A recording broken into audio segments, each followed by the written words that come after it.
Porque o trabalhador ele tem sua remuneração que vem em salário, benefícios e tal, mas também tem, se o trabalhador coloca o filho na creche, o trabalhador usa um hospital público, o trabalhador coloca o filho numa escola pública, de uma forma indireta, isso é a riqueza que é produzida pelo trabalho, né, dentro das empresas, que é repassada para o Estado, e o Estado investe em serviços que o próprio trabalhador usa, né?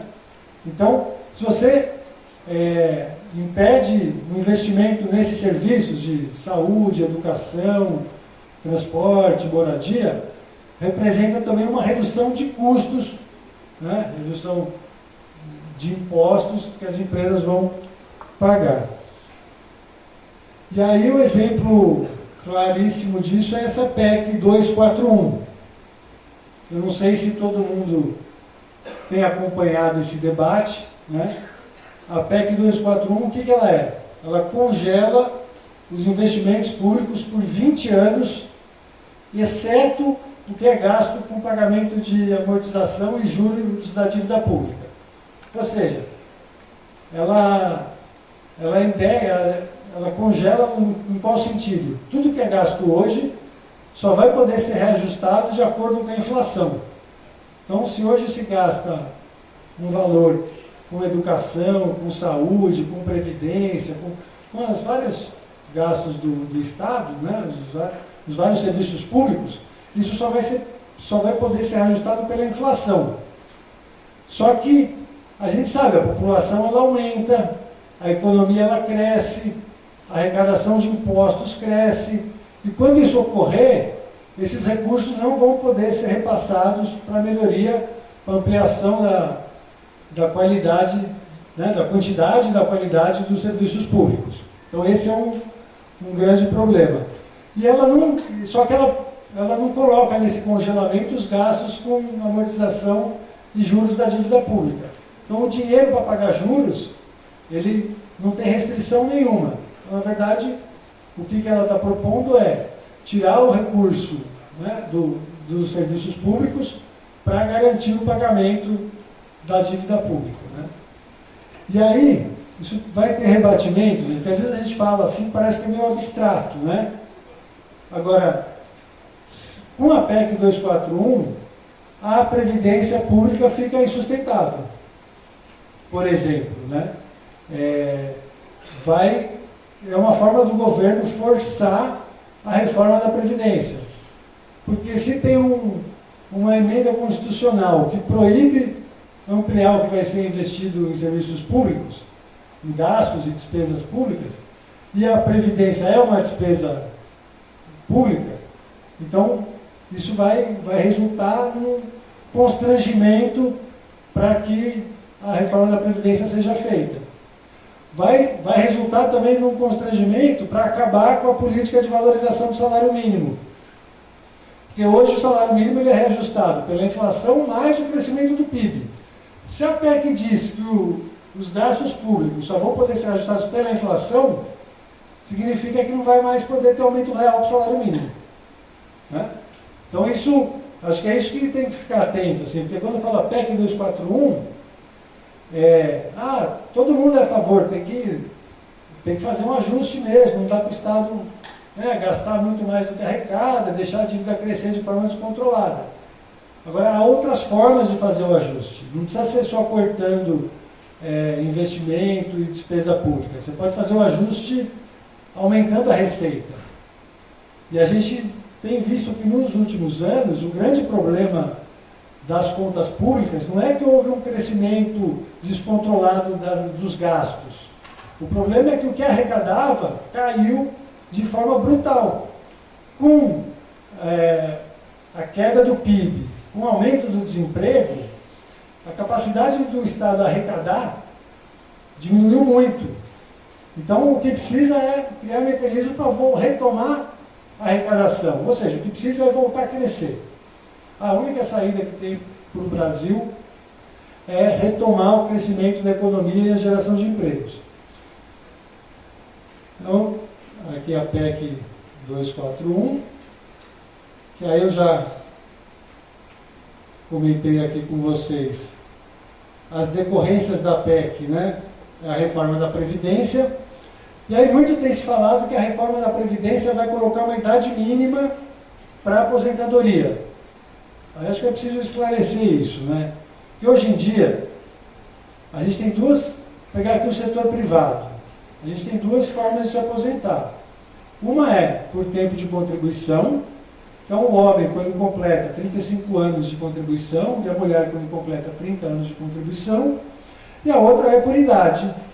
Homem com 65 anos e mulher com 60 anos. Quando o governo vem e fala, vamos colocar a idade mínima de aposentadoria, 65 anos para todo mundo.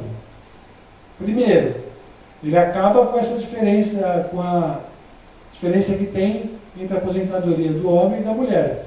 A gente sabe que uma diferença decorrente do fato das mulheres terem dupla jornada, elas acabam sendo mais responsabilizadas mais responsáveis pelo cuidado dos filhos, cuidado dos doentes da família, o cuidado dos idosos. Então essa era uma forma de compensar isso, né? Isso eles a proposta é de acabar com isso. E a outra questão é, se eu coloco que todo mundo vai aposentar com 65 anos, eu estou acabando com a aposentadoria por tempo de contribuição, né? Então, o trabalhador, e a gente sabe que, em geral, são os trabalhadores mais pobres que começam a trabalhar mais cedo, né? Quem precisa já ajudar em casa desde pequeno. Então, o cara que começa a trabalhar com 15 anos de idade, o trabalhador começa com 15, ele vai ter que trabalhar o quê? 50 anos para se aposentar com 65? Aí vocês falam, gente, vocês que conhecem o mundo do trabalho melhor do que eu, tem como alguém trabalhar 50 anos num setor de, vamos lá, cortando cana, num frigorífero, na própria construção civil, setor rodoviário, né? A saúde aguenta? Então essa é a questão que está posta, né? Então, a regra da aposentadoria por tempo de contribuição, ela serve porque quem começa a trabalhar mais cedo tem que ter o direito de se aposentar mais cedo, né? E aí, pelo que está se ventilando aí, a proposta vai no sentido que vai acabar com isso. O que eu estou falando aqui, só para deixar claro também, é muito com base no que tem sido divulgado nos jornais, nas imprensas, porque até agora o governo não apresentou uma proposta formal. Até agora o governo ele vem ensaiando, lança um balão de ensaio, vê qual é a reação da sociedade, vê como é que é a receptividade, mas por enquanto não há uma proposta formal, colocada, clara, do que o governo está pretendendo fazer.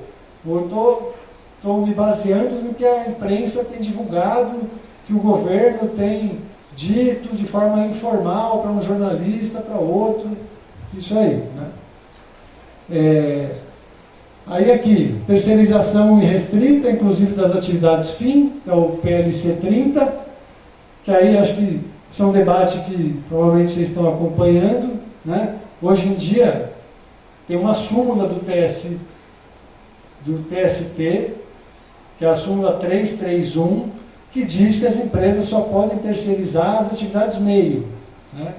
O que é uma atividade meio? É aquela atividade que não é o central, o coração da empresa, né? Então ela pode terceirizar o serviço de vigilância, serviço de faxina, serviço de alimentação, né? De segurança. Agora,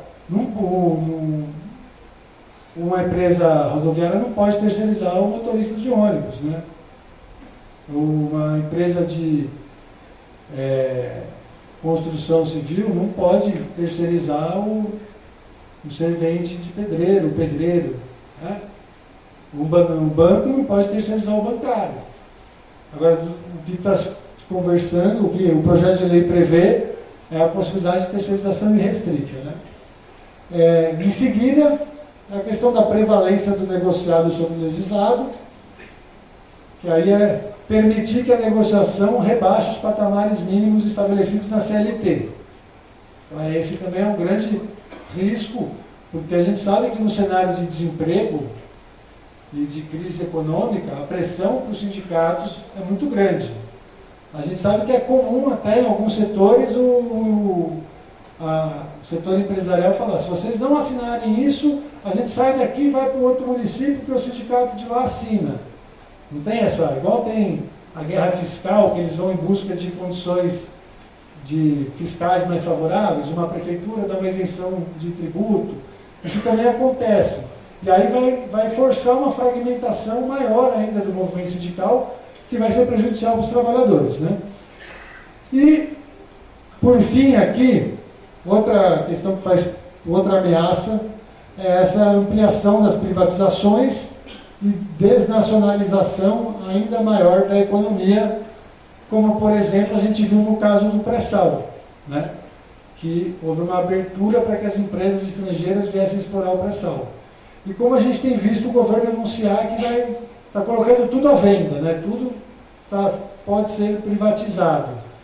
Por que isso? Qual o problema disso? O problema é que se você vende isso para as empresas estrangeiras, depois que, quando os resultados dessas empresas vão ser remetidos para o exterior, muito dificilmente vão ser reinvestidos no Brasil, no próprio país, né? Então esse processo de privatização e desnacionalização da economia, ele é perigoso por isso, porque aí os melhores empregos vão ser transferidos daqui para outros países, né? Agora, para terminar, e a gente não ficar aqui também só nessa pauta defensiva, né, das ameaças e da resistência a essa ofensiva aí dos setores empresariais, alguns setores do governo e tal, a gente também trouxe aqui para apresentar algumas propostas. E que propostas são essas? São propostas que foram construídas em conjunto pelas 6 centrais sindicais, as principais federações, as principais confederações, algumas federações, alguns sindicatos, e junto com algumas entidades também de classe empresariais, como a ABIMAC, Sinaenco, que é de arquitetura e engenharia, a BIT, que é de têxtil, a Brinc, do brinquedo, a Anfávia, automobilística, enfim. Isso foi quando? Em dezembro do ano passado, houve essas reuniões e eles chegaram numa pauta